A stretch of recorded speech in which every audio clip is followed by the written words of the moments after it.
Hi guys, I hope you guys are doing well today. I'm here once again to just share some math strategies with you. Today, the focus is going to be on equivalent fractions. When we think of equivalent fractions, think of the word equal, EQU. Equal means that two things are the same or they are balanced. Um, so in this case, we are talking fractions. So equivalent fractions mean that they are equal, they take up the same space, they're the same size. So let's look at a couple examples I have posted here. So first off, we have two fractions that are shaded in blue. When we look at the fractions, it appears that both fractions of both circles, half of the circle is shaded. Okay, these two are equal because not only is half of each circle shaded, but they are indeed the same size circle. When we look at the yellow example here, we see yes, half of this circle is shaded. Likewise, half of this circle is shaded. However, they are not of the same proportion. They are not the same size. So as a result, they cannot be compared. So these are not equivalent fractions. So again, just thinking of the definition of equivalent fractions. Equivalent fractions are fractions with different numerators and denominators that represent the same proportion, the same size, the same part, the same share of a whole. So it's always compared to the whole. Okay, so when we try to determine whether fractions are equivalent, there are a few strategies we can look at. One thing we did pay attention to prior to leaving was the using the graph paper. Again, remember the graph paper we tend to use in the classroom has 24 squares across, which makes it a lot easier to decompose it into equal parts. Another strategy we use is the bar model. In this case, we have two fractions presented here. We have the top fraction, we have four equal parts, 1, 2, 3, 4. So the unit fraction in this case is fourths, okay? And with the bottom fractions, we have two equal parts, or the unit fraction is halves, okay? So if I were to go ahead and shade 2/4 of my top fraction and then compare that to how many halves would equal to 2/4. So as we look, the same proportion would be 1/2. So 1/2 is the same as 2/4. Okay. Another strategy that can be used would be the use of a number line. Number lines are similar to the bar model. Okay, here in this number line, we have the number line broken down into two equal parts. Sorry, I didn't mean to do that. So 1, 2 equal parts, which means it's broken down into halves. And then the second number line is broken down into, count with me, 1, 2, 3, 4 equal parts, which means it's broken down into fourths. So here we have a yellow highlighted line, 1 unit or a half, shown on the first number line, in order to determine whether or not what the equivalent fraction is. We would draw a line from the top number line to the bottom number line to see where it's equal. So as we look, 1/2 is the same as 1/2 using the number line. Okay, so here you have it. We can use graph paper, bar models, and number lines to determine whether fractions are equivalent. As you move into fourth grade, there will be additional strategies you use to help you determine whether or not fractions are equivalent. So today I have a couple examples here to model for you. The first example, we have stairway and Dr. Koff, they were agreeing to attend some end of Corona celebration. I guess everyone wants this to be over with. So they were happy that that was done. So there they were about to have a celebration. So let me read the problem. So Stairway and Dr. Koff agreed to bring in a chocolate cake and a lemon cake for the end of the coronavirus celebration. Each cake was the same size. We need to pay attention to that. They are the same size. That is important. We cannot compare them if they would. We could not compare them if they were not the same size. Okay, so each cake was the same size. At the end of the celebration, it was noticed that the exact proportion for each cake was left. Okay, if the exact proportion was left, that means the exact amount was eaten or consumed. If 6/8 of the chocolate cake was consumed, what fraction of the lemon cake could have been eaten?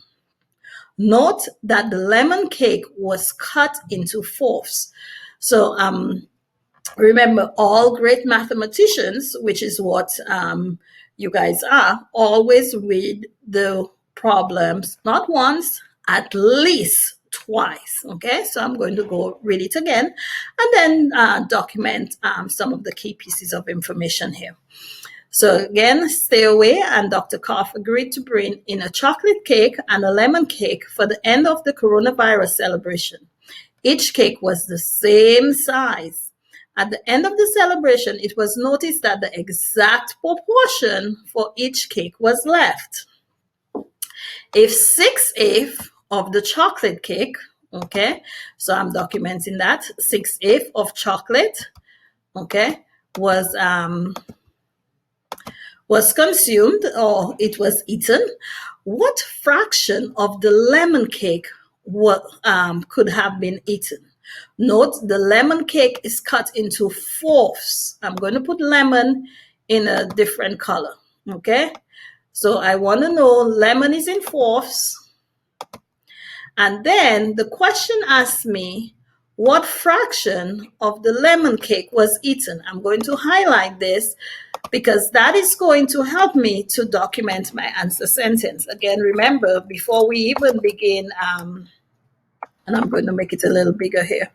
Before we even begin to to show our work, we need to document our answer sentence. That way we're getting our minds in the right frame for the problem. Okay, so again, the question was, what fraction of the lemon cake could have been eaten?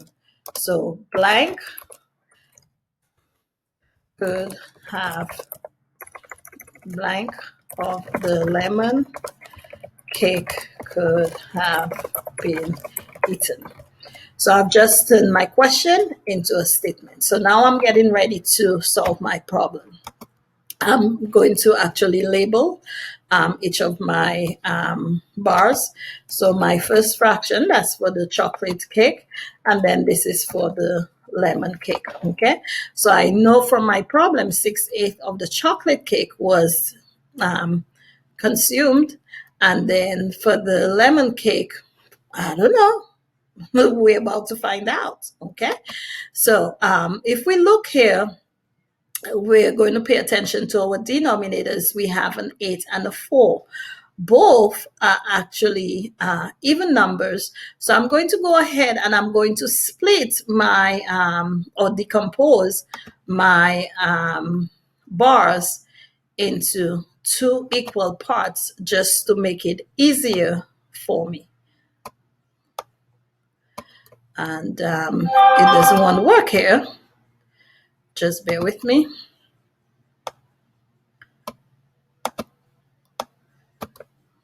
Okay. So we seem to be having a little trouble.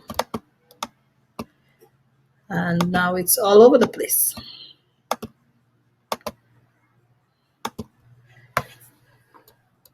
That's a problem.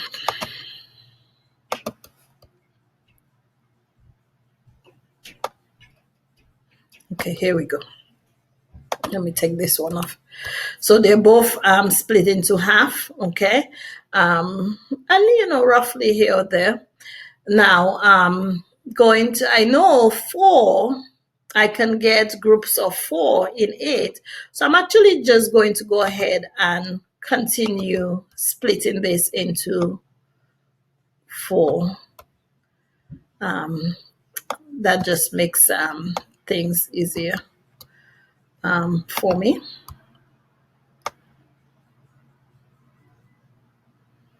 Okay. So now I have fourths, but then this one is not quite in the middle. So let's move it a little. Okay. So now I need to create 6/8.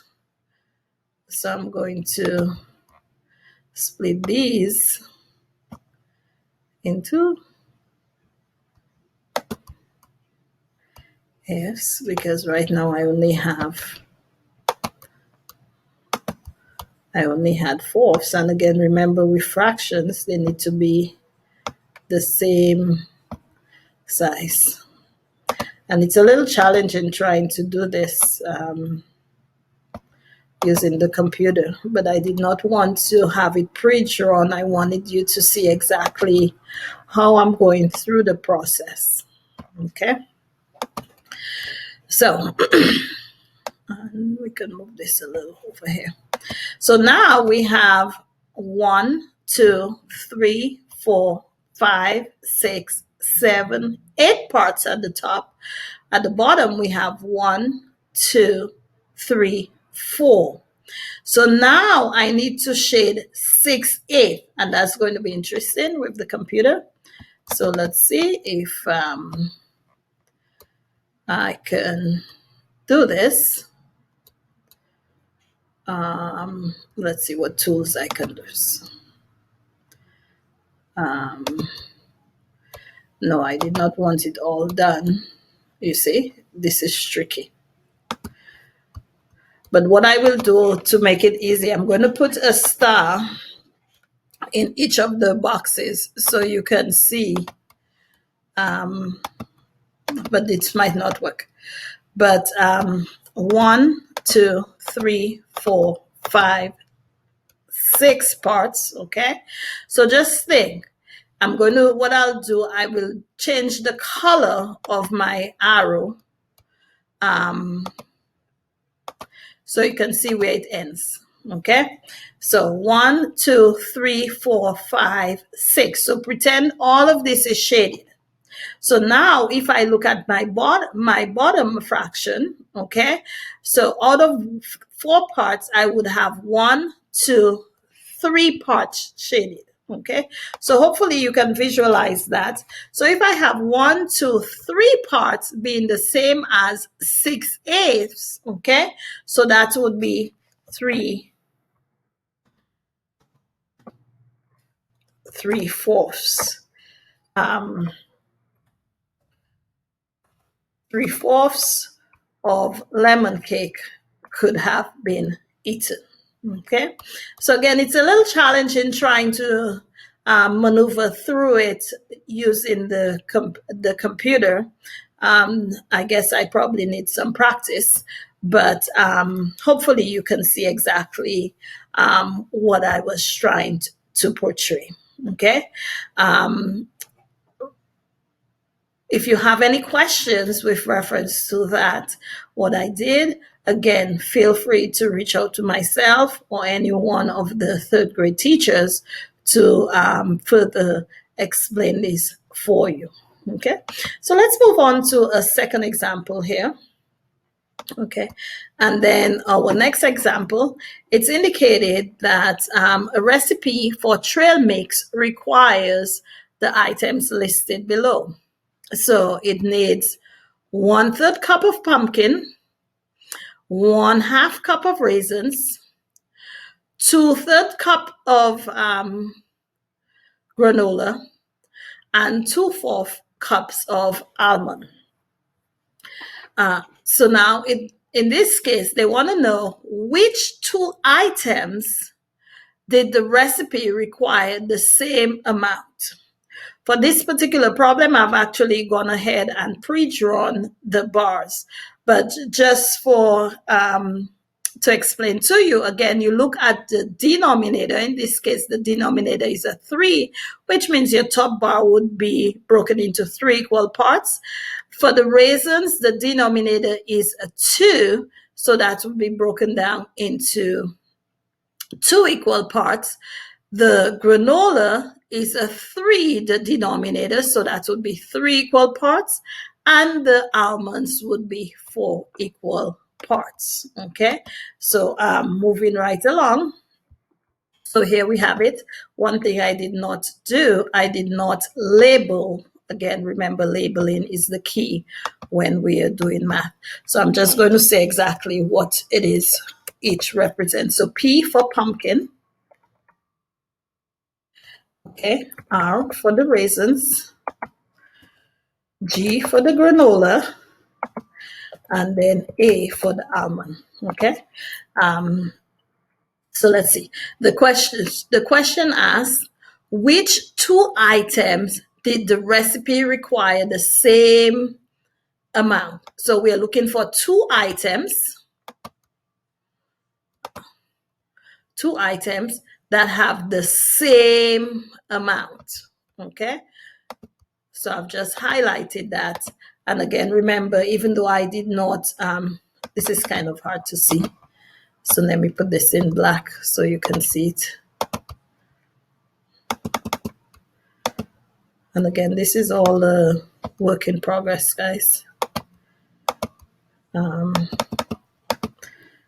We've had to learn many new tools to help, ensure we meet your needs on a daily basis. So yes, even though I did not read the problem a second time, remember again, great mathematicians always read the problem at least twice. Okay, so I'm going to document my answer sentence here.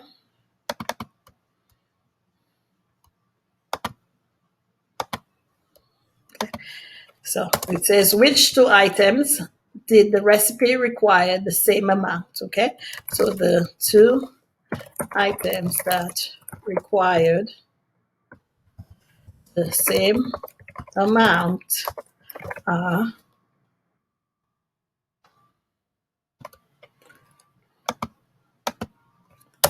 blank and blank. Okay, hopefully you can see this. I think the font is a little, let me put it in this one, that way it's easier to see. Okay, good. So again, pumpkin, we're looking at 1/3. Okay, let's see if I can shade 1/3. The raisin, we need 1/2 or a half. So raisin, half. The granola, 2/3. So again, there are 3 parts. So if it's 2/3, we need to shade 2 parts. Okay.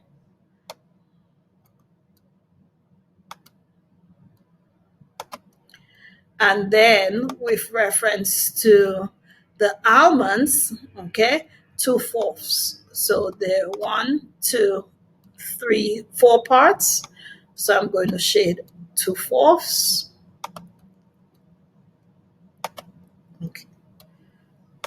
Let's use a lighter color because that's hard to see the bars. Okay.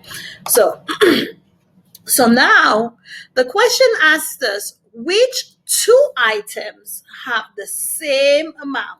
So what I'm going to do, I'm going to draw a line. I can sort of see, but just for accuracy purposes, and you should all practice that, I'm going to draw a line or put an arrow, since we noticed the lines were not working very well.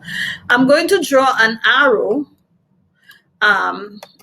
down to see exactly, and it doesn't seem like the arrow wants to work right now. This is fun, guys. I'm having a ball. Not. Okay, but you can see what I'm trying to do here. Okay, so if I were to put a line straight down, I see the raisin and the almond, they're equivalent, or they have the same proportion shaded. Okay, so in this case, my question was which two items have the same amount, so call for the same amount. So the two items that require the same amount are the raisins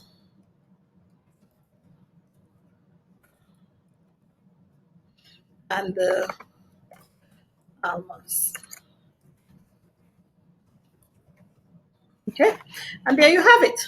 So hopefully, I hope that I've been able to clarify any misconceptions for you, despite our challenges with technology. But hopefully, you have been able to understand exactly what I've been trying to present to you. Again, key pieces of information to remember is that in order for us to be able to compare fractions, they need to be the same size, same items. Okay, we cannot compare, say, a peanut butter sandwich with a 6-inch sub. Okay, they are not the same items, so they cannot be compared. So items need to be the same in order for them to be compared. Um, in terms of the strategies we use right now in third grade, we use our graph paper, we use our bar models, and we use our number lines. Again, feel free to contact myself or any of the other third grade teachers should you have any questions with reference to this information. I do hope you have a wonderful day, and I hope to see you soon. Take care. Bye bye for now.